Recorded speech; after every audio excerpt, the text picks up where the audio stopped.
Well, good morning, everyone. My name is Kim Mabon, and I am the board chair for the Corona Chamber of Commerce and owner of Creative by Design. We're excited you are here to join us today, and I'd like to share a few announcements before I turn it over to Jeff, who will be discussing some new laws and regulations. Today's event is sponsored by Culture Cannabis Club. They have a kind and dedicated team of cannabis consultants that are there to educate, recommend, and walk you through their state-of-the-art facility. The newest location recently opened in Jurupa Valley and is preparing for serving Corona. Thank you, Culture Cannabis Club, for sponsoring today's meeting. A reminder to please use the chat button to ask any questions. Send your questions to the chamber host and we will verbally ask them at the appropriate time. Join us for a very informative working lunch seminar on January 6, 2022. Guest speaker Mo Collins will be joining us here at the chamber and discussing some of the latest economic trends. Lunch will be included, and it's only $50 for members and $75 for non-members. Learn more and register at the bit.ly shown on the screen. Our Coffee with an Entrepreneur series might have ended for 2021, but our speakers for next year are already being scheduled. We are excited to announce that our speaker in January will be Jamie Sheldon. Jamie is the founder of NatFit, a supplement and wellness company with 27 products and over 24 licensed distributors across the US, including one right here in Corona. He has been in the health and fitness industry for over 20 years and has used his experience to create a one-of-a-kind company. He is also a professional arm wrestler. So register now for January 10th at the bit.ly shown on the screen. Save the date for our 111th Installation and Awards Gala coming up on January 20th, 2022. We will be installing our new board of directors for 2022 and present some awards to some incredible businesses and individuals. You can reserve your seat now for just $111 when you pay by December 31st. And don't forget to get your opportunity tickets for a chance to win one of 12 gifts valued at $500 or more each. Some of the prizes include a Fender guitar, a 70-inch 4K smart TV, and dinner for two for a year from Sizzler.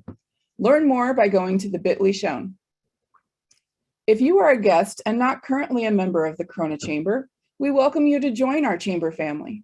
Meetings like these are just one of the many benefits to being part of an active, thriving organization like the Corona Chamber. Please outreach to our membership development coordinator, Robert Yanez, and he can review the many incentives for both joining and referring a business to join. Or if you're already part of the chamber family and you want to learn about the many ways the chamber can help you market your business, please contact our marketing and sponsorship specialist, Tammy Harwick. I would now like to introduce our legislative advocate, Jeff Gibson. He keeps up with all of the movement happening locally, regionally, statewide, and federally. With Jeff's thorough analysis, he helps us act timely on projects and initiatives that can help make a difference in shaping our community. As owner of Occidental Communications Group, his knowledge of complex political issues and the great relationships he has built ensure the Corona Chamber has all the tools to be effective on behalf of the business community. Please help me welcome Jeff Gibson to share a legislative update. Thank you, Kim. I appreciate that. Good morning, everybody. Nice to see everyone's bright, shining faces. So off we are into another great year here in California. And so wanted to go through several different pieces of legislation that over the next 2 weeks that are going to have impact on businesses and employers in Corona and across California. And then also look deeper into some of the economic trends that are being reported on, but not quite reported on. So let's dig right into it. So three major new laws that are going to be affecting every community in California over the next several years are: one is SB 389, which allows mixed drinks and what would, before the pandemic shutdown, be classified as open containers to be sold by regular holders of liquor licenses. So your restaurants, your country clubs, etc., and for home consumption. So people will be able to essentially, and this has always been the traditional concern of law enforcement, of city enforcement, that you have to consume on site to eliminate a nexus with operating a motor vehicle. You can now drive a motor vehicle with a what would be considered an open container in other circumstances. So if you had a mixed drink and you put it into a cup with a top without a straw in it at your home and drove it to your place of wherever you were going to get together socially, that would be considered an open container. If you went to a restaurant at any time between now and December 31st, 2026, and had that same circumstance, but you purchased that alcohol legally, obviously, that drink, you could take it home or to your location where you were going to consume it, so you could take it off site. That's a very different change in the way that we regulate alcohol in the state of California. It happened very, very quickly, and so it's obviously a new opportunity for restaurants, but it's going to be something that we're also going to be monitoring for a number of different purposes. So that's SB 389, and it becomes law on January 1st. Our current Senator Richard Roth voted yes. Our incoming state senator, Melissa Melendez, who we have a long-term relationship with, she will be representing Corona after January 1st, 2022, voted yes. And our assembly member, who's going to be our assembly member through up until the next election, and as so far there are no major opponents against her, is Sabrina Cervantes, and all three voted yes. So moving on, AB 701 deals with distribution centers, and distribution centers as of January 1st have to publish if there are any managerial practices that could in layman's terms be classified as a work quota. So essentially, if you own any sort of distribution center within your business and you have some sort of management tool, you will have to go through your management tools now and make sure that you aren't tracking the productivity of your employees in a way that could be classified as a quota. Because if it is, then you have to reveal that to employees.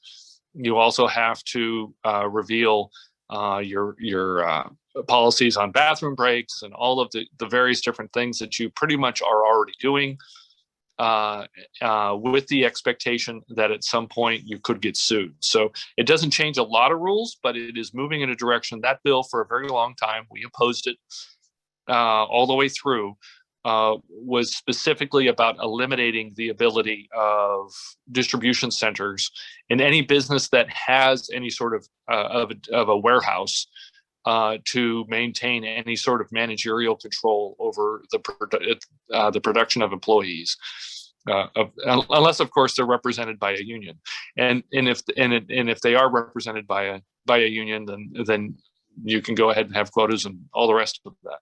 So the basic background of this is that the state of California is trying to make it very difficult for Amazon, Walmart, Home Depot, and others that have very large distribution centers to operate in the state of California unless they unionize.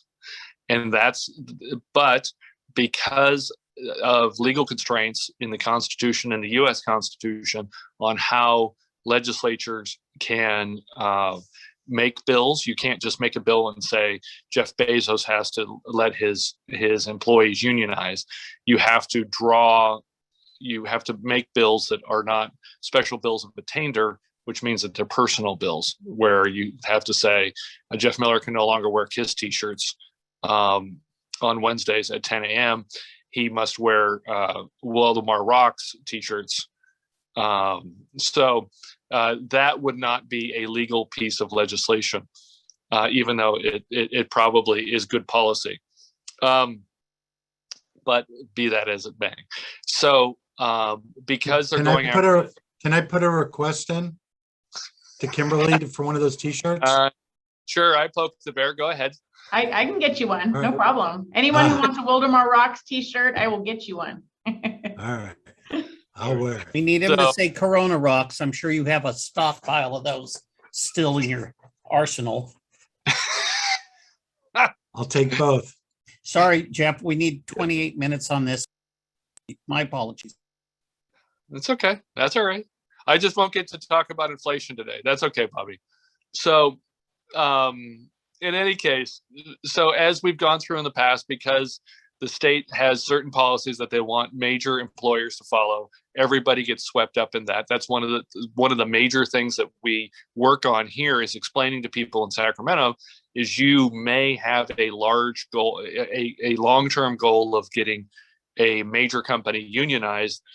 Please don't crush small employers, and that's everybody smaller than Amazon in the meantime. So that's what we spend a lot of time on. There were a lot of major amendments to that bill, even though we maintained our opposition to the bill. It was heavily amended and to be much narrower in focus, but it will definitely be coming back next year. She already announced, the Assembly member, Lorena Gonzalez, has already announced that she's coming back for more next year. So Senator Roth and Assemblymember Cervantes voted yes on the legislation. Senator Melendez voted no. AB 1276, zooming right through here, makes it a crime, and I want to underline this, a crime. So in the state of California, you can shoplift $950 and you get a $25 notice to appear in a court of law. But if you own a restaurant or you own a facility that sells food and you happen to give a spork or a plastic spoon to one of your customers without them specifically asking for one, it is now a crime under which you could get fined by the state of California. So that's AB 1276. And so make sure that, and this is a word of warning to every single person out there that likes to use sporks to clean up after themselves in their containers when they're eating their burritos. Make sure that you request that spork before it is given to you, because otherwise you could be wrapped up in a conspiracy, and which you do not want to do. Or you can just, shoplift the burrito, I guess, and take the $25 fine and move on from there. In any case, so Senator Roth, Assemblymember Cervantes voted yes. Senator Melendez, which in the coming years you will probably hear us say this quite a lot. Senator Melendez voted no, which is our position on the bill as well. So moving on to the wonderful world of inflation. And while many of us don't like to admit it, who have lived through the 70s or early 80s, there was this thing called inflation, and it had a certain measurement, and that measurement was established in the 1940s. And that way you could go back in history. And again, we don't really spend a lot of time in history in this country because there were people that actually lived before I was born. And their experiences from time to time are measurable, and they do things like inform me and all of us on this call of what to avoid or what to do. And so if you look at the way we measured inflation from 1935 to 2010, today's inflation rate is about 15.3%, kids.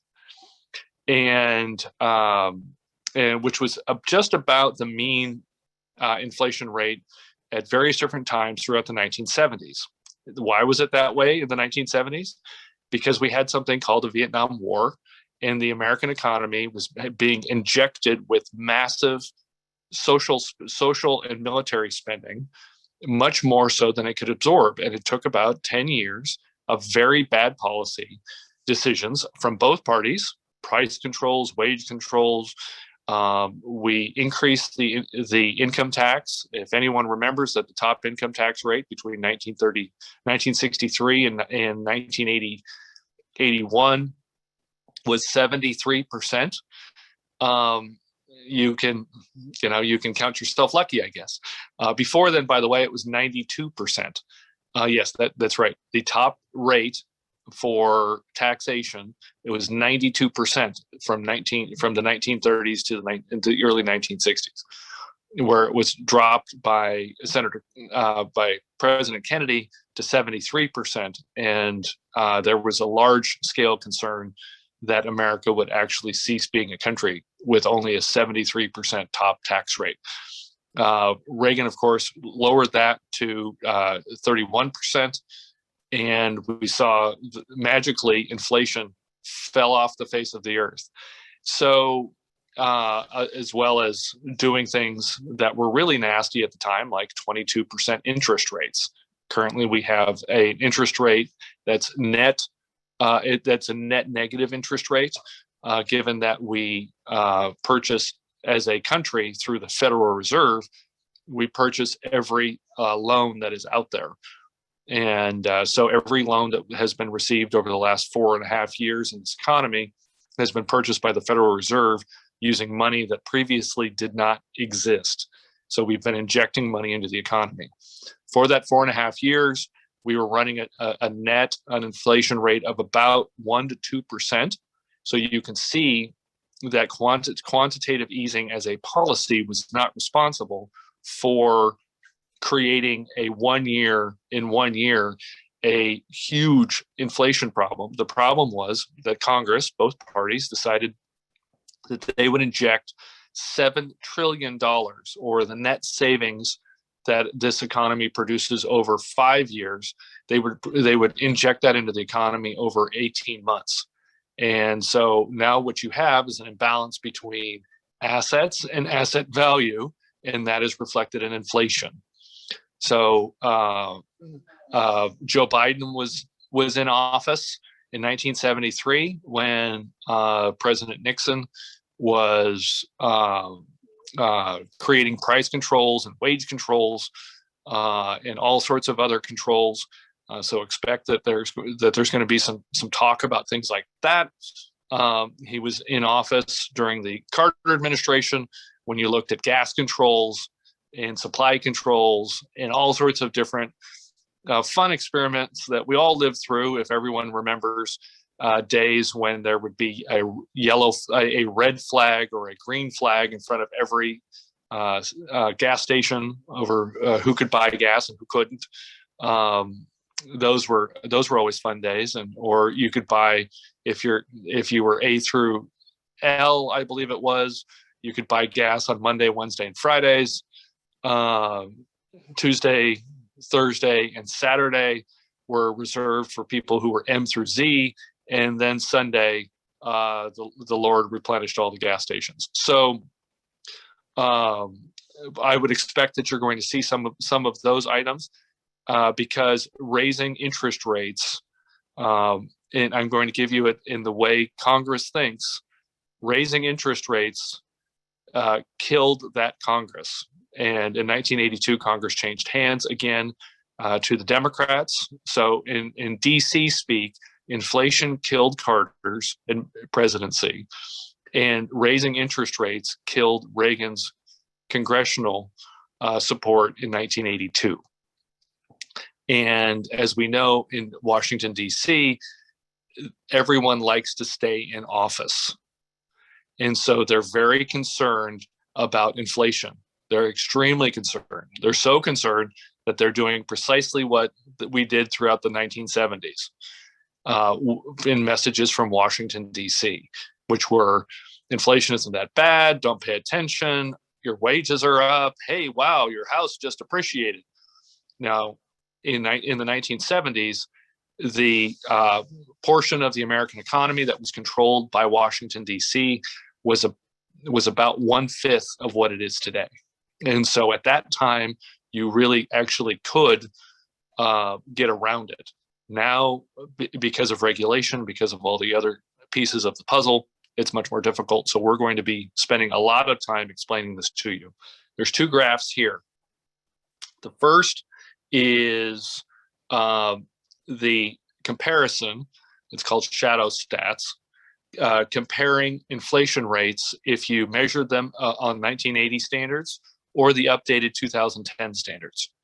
And there's no criticism here. Both parties decided to change the way we look at inflation in 2010.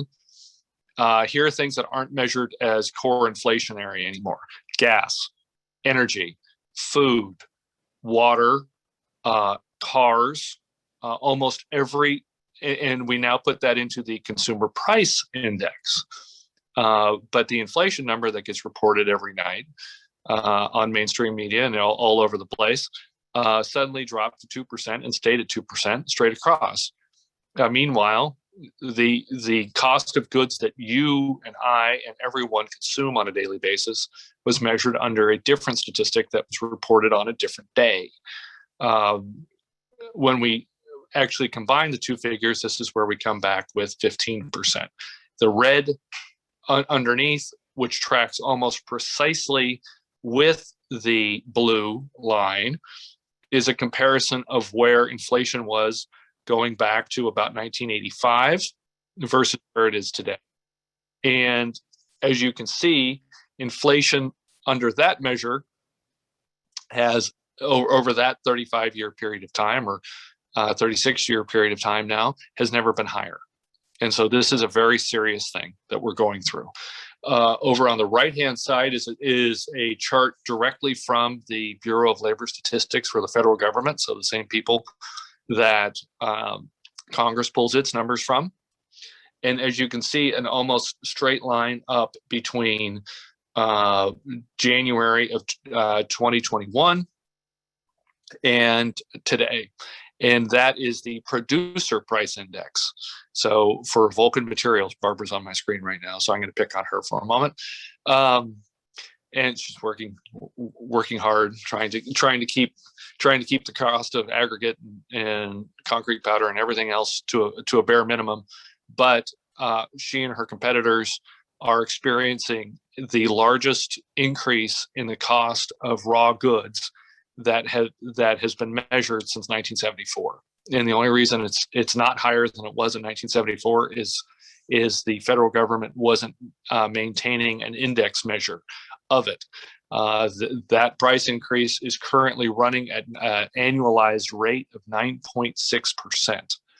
And so what that tells us is, because that is a number that precedes things coming into the marketplace. So what producers are going through right now is the largest acceleration in pricing that they have experienced since 1974, which I don't have a calendar in front of me, but seems like a really long time ago. And so that's where we're coming with you to say it's very, right now, the Federal Reserve is talking about ending quantitative easing, which means that they will no longer be buying loans. So while the interest rate may not be going up, it may not be as easy in the upcoming year to get a loan or any sort of consumer credit. The second step, if that doesn't step in and solve this, is to start raising interest rates, which have not seen a significant increase in almost 7 years now. So, and sit, like I said, either at a net zero or a net negative interest rate. So these are things that 18 months ago, 2 years ago, now before the shutdown, we were talking about negative interest rates over the next 10 to 15 years.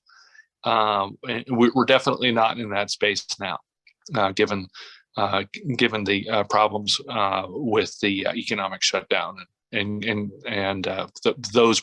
problems that are coming out of that. So with that, we've got a couple minutes for questions. Yes, so we do actually have a plethora of questions today. A few on a few different topics. But we'll go ahead and circle back to the bills that you mentioned first, and then we'll get to the other questions. The first question is regarding SB 389, which is the alcohol question. Or the alcohol bill, I do remember. Yep. So is this going into effect January 1st, 2022 through December 31st, 2026? Is that Yes. correct?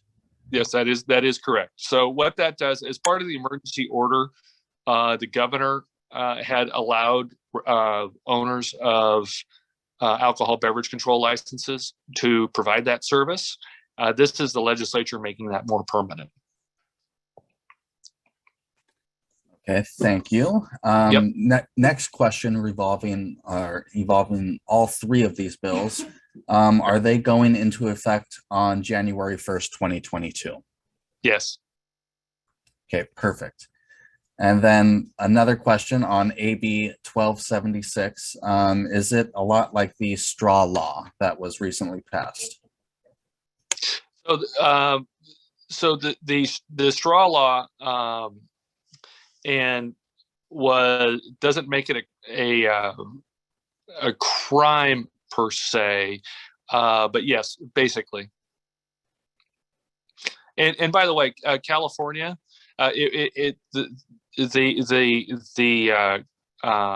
thinking behind the law is that California has a big coastline with a lovely body of water. Don't try and desalinate any of it. Don't ever think of desalinating any of that water. Just look at it and enjoy looking at it. In fact, don't really get close to the beach either, because there's mercury in that salt water. And we can sit on the beach and use a plastic straw, or use a spoon, or use a knife, etc. And we also know that somewhere in this world, there are straws in salt water. And we know that there are spoons in salt water. And so therefore, we want to eliminate the ability of Californians to have those things. In reality, less than 0.0001% of the trash that makes it into the ocean comes from the state of California. As I remind people constantly, and everyone who's been on our Sacramento trips, or who spend any time around me, we live in the state of California. We should repeat that 28 times a day. It's already illegal. We already don't do it. And if we didn't want to live in the state of California, we wouldn't be here. So everybody's already on board. I have spent my entire life at the beach. I have never seen, other than I think Jeff Miller once tried to do this, physically throw a spoon into the ocean. And I think he yelled, "Have at it," as he did it. So, but I digress. Are you accusing me of littering? Sure. For the sake of argument, absolutely. And Okay. for the sake of time, Anthony, do you have any other questions? Go ahead. Yes, we do. This question is Thank you, involving SB 262, which is no bail. This bill, if passed, makes permanent the temporary elements of no bail. Where are things currently on this bill? I on the fly don't have that information, but we can find it out for you. Most the state of California has been operating under no bail on a permanent basis for over 24 months. So I don't believe that there is a sunset on the no bail policies, but I would have to look at that.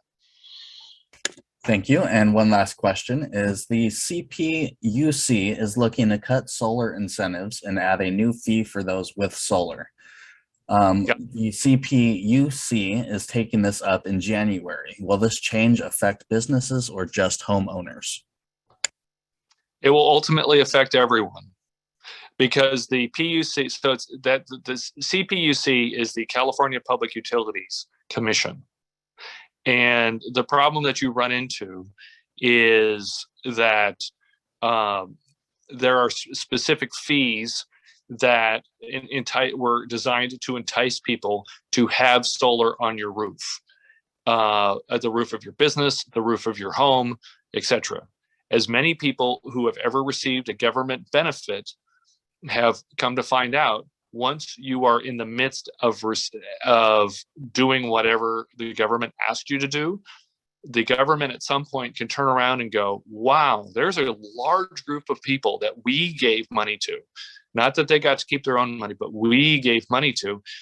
Maybe we should raise fees on them, and then we would have more fees. And that's basically what's happening.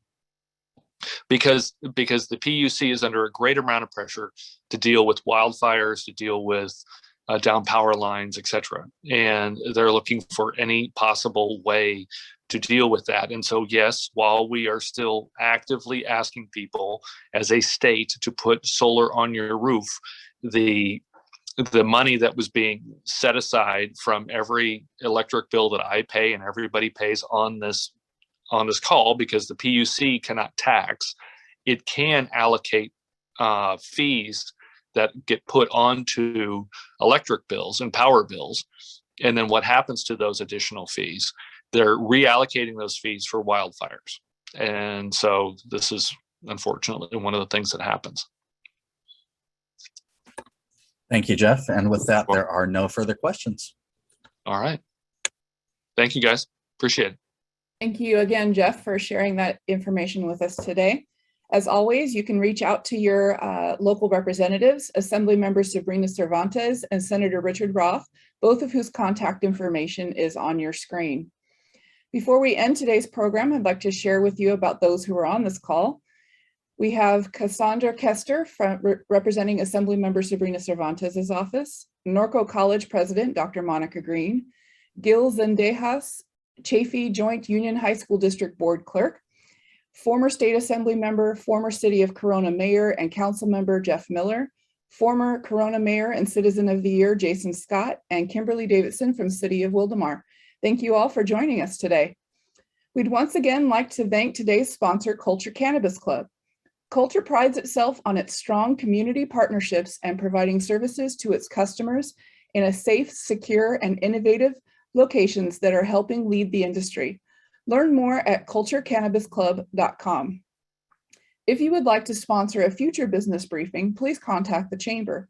Join us next week on Wednesday, December 22nd for our last call of 2021 as we help you get prepared for everything in the new coming year. If you would like to rewatch any part of today's program or you'd like to share it with others, it can be found on the Chamber's YouTube page. Thank you everyone for attending. Our meeting is adjourned.